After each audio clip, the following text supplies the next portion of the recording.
Hey love bugs, welcome back to another Tarot Lover Reviews.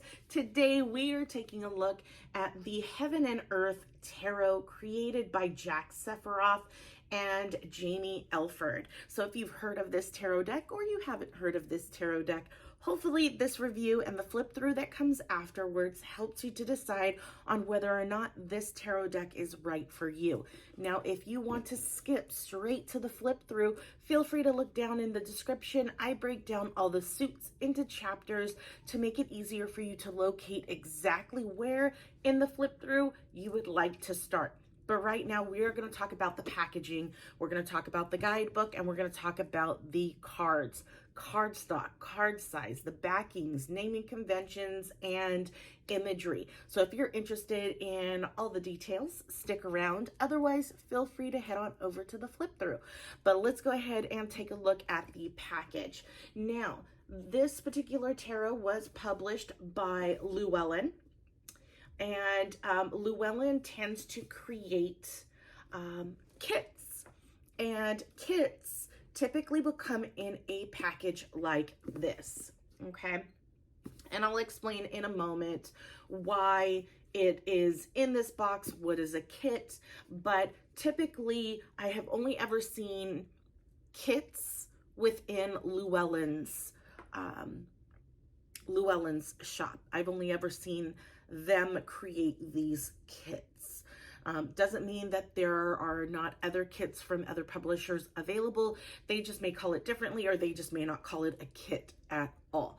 But if you have any of the other tarot decks from Llewellyn that come in kits, what is nice about this is that you will already know what type of packaging you are expecting, and you will also know what type of cardstock, card size, texture of those cards you're going to receive, because typically they will come in the same type of cardstock, packaging, and everything. So if you've purchased any of the other tarot kits from Llewellyn, you will definitely know exactly what you're getting with this tarot deck.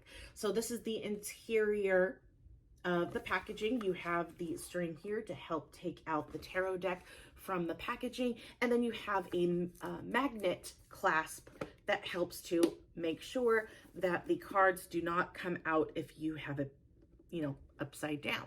Another thing that I will always mention is that the packaging is thick, and the tarot deck is centered within the box. So what I love about this, when tarot deck creators are setting up their packaging, is that if this were to fall on the floor, so if my tarot deck was still in the packaging and it were to fall on the floor, I know my tarot deck is going to be well protected because the packaging is protecting it. It's thick enough to protect the tarot deck. So I always love that when that is taken into consideration. But that is the packaging. Now let's go ahead and talk about the guidebook. So why it's called a kit is because of the guidebook. The guidebook is literally a book. It is the size of a book, okay? And hence why the packaging is so big, because it's an actual book. It's holding the size of the book in the box, hence why it's larger, right? So another thing, or another reason why the book is bigger, is because it allows the author to provide more insight on their cards.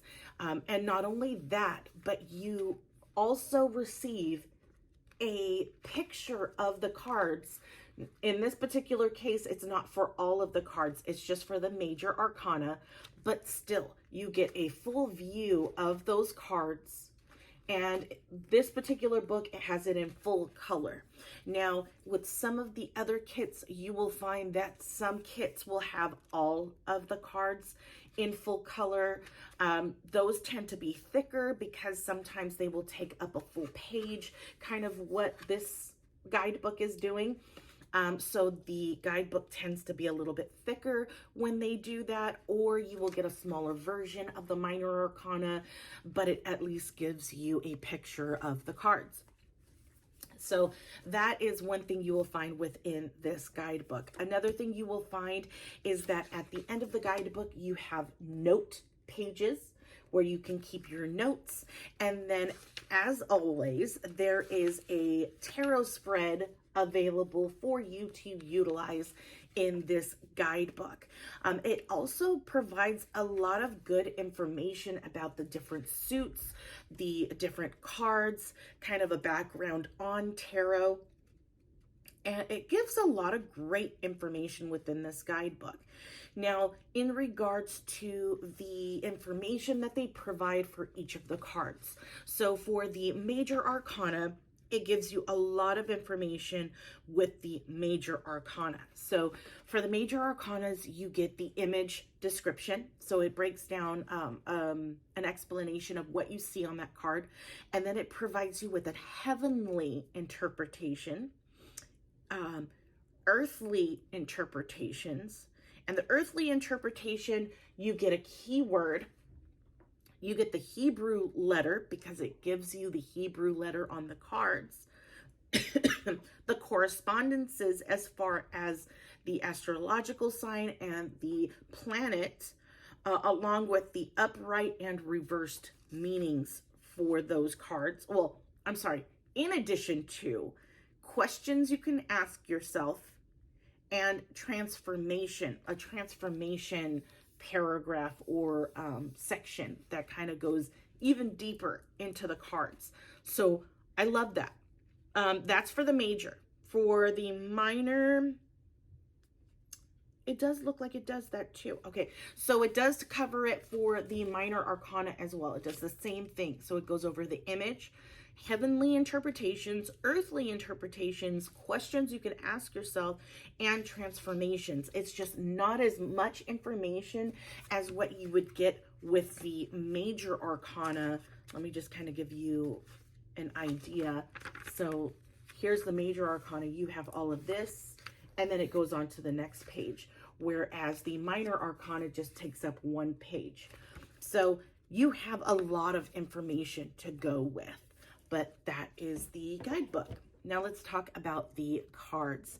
So the backings of the cards is similar to, and I apologize for the glare, the glare in the cards, but let me kind of see if there we go. So you have the Star of David on the background, and as you can see, because of the glare, it is gloss. And like I said, if you have any of the other tarot decks from Llewellyn, the publisher, you will know exactly what type of cardstock and the texture that you're getting because they're all basically the same. So it is a gloss texture.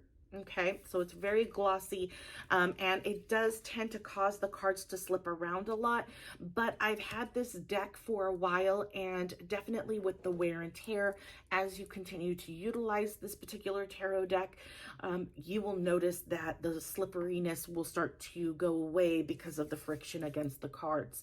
So they are not as slippery now than when I first received, the tarot deck.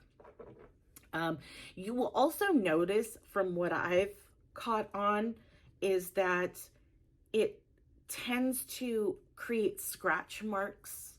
You'll start seeing scratch marks. Again, it's with the wear and tear, of course, but I don't necessarily like that, which is why I don't really care for gloss, not only for the slipperiness, but because you can see the scuffle marks on the cards because the gloss kind of accentuates that.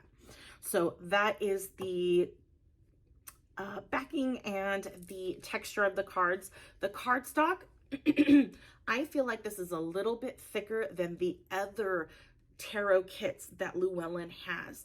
This has more of a thickness, and I appreciate that. This is more up my alley when it comes to the cardstock, because I tend to like my cards a little bit on the thicker side, because then I feel like it's going to last the wear and tear of constantly utilizing it. Whereas some of their other tarot decks, their cards are extremely flexible, and I feel like it's just going to warp the cards a lot easier. And I don't really like my cards to be warped. I like them to try to stay as flat as possible. So if anything, you don't necessarily have to shuffle your cards in the way that, most tarot readers will do it, where it's that riffle shuffle where they'll bend the tarot deck like this and then shuffle it. You don't necessarily have to do it that way.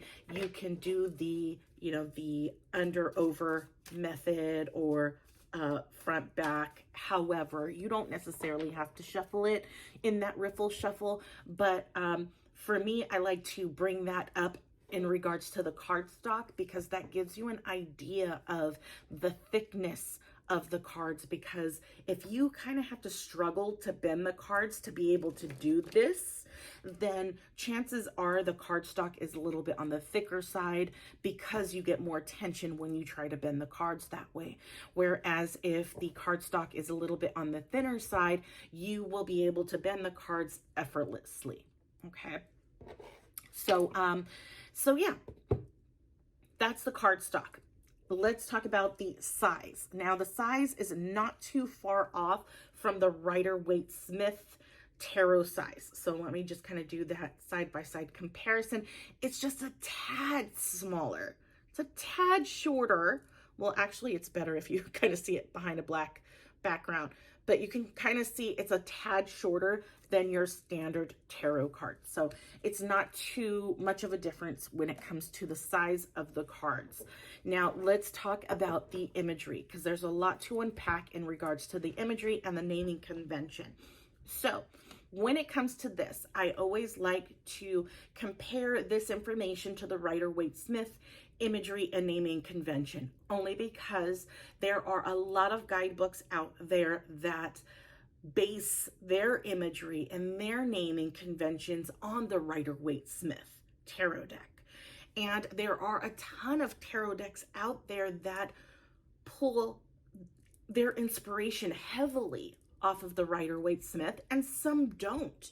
So I always feel like it's best that I bring this piece up and explain why I do that comparison, so you know the differences before you buy. Obviously, you will see, you know, the imagery and the naming convention when you go through the video that's going to come up in a little bit. But again, I want to bring this up verbally instead of visually. So let's talk about the naming convention. The naming convention with the major arcana in this tarot deck is the same as the Rider-Waite-Smith tarot deck. So the major arcana is fine. The minor arcana will differ. The reason being is because on the cards, I will say in the, so in the guidebook, they do follow the standard Rider-Waite-Smith naming conventions, right? So it's Pentacles, Cups, Wands, and Swords, right? In the book.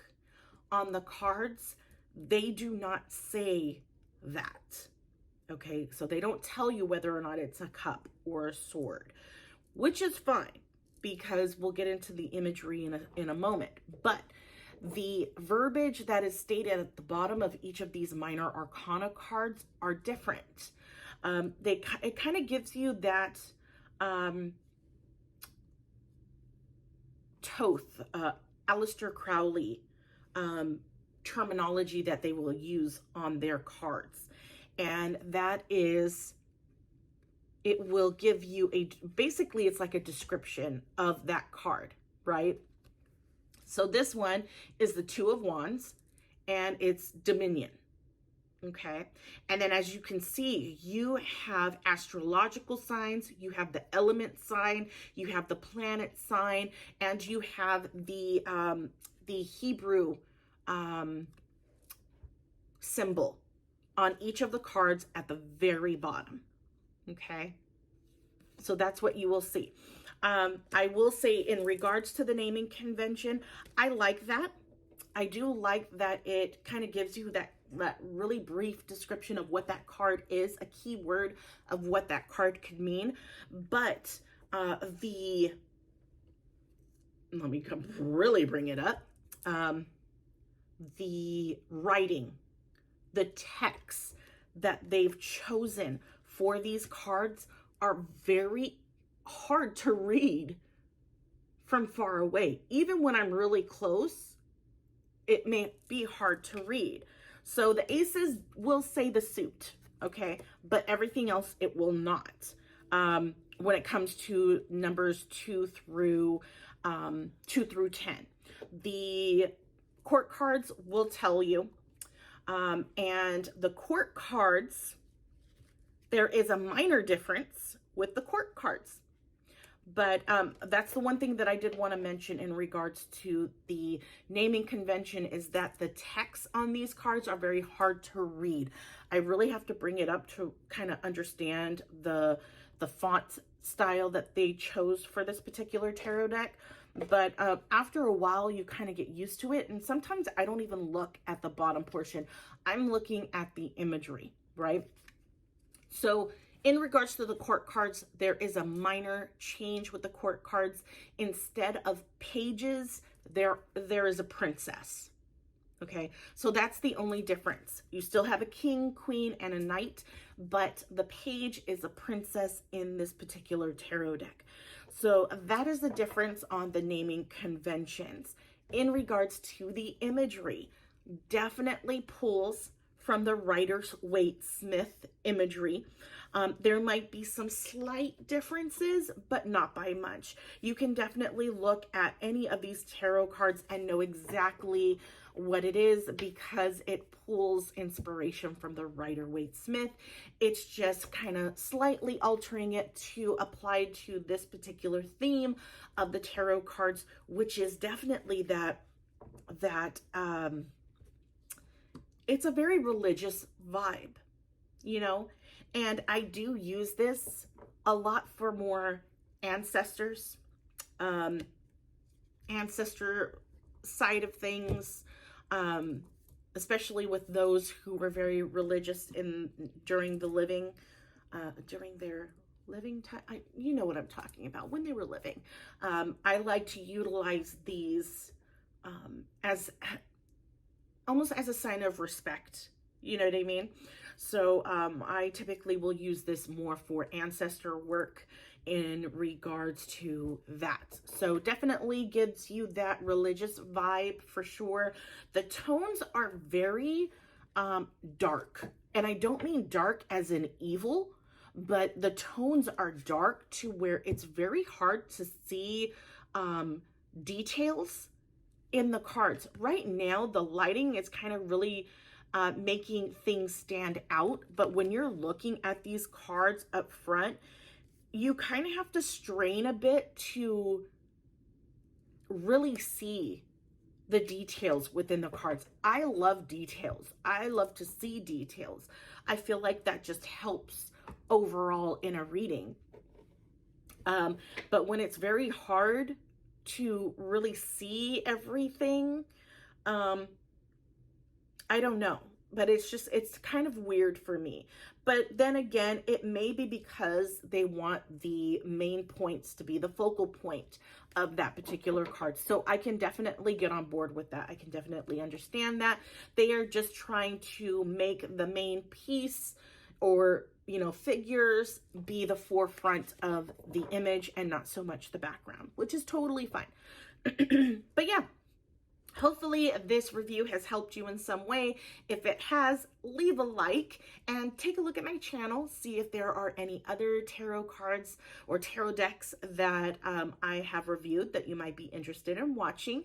If you don't find a tarot deck that I've reviewed yet, leave a comment. Let me know what that tarot deck is. Chances are I may have it and I just haven't done a review on it just yet.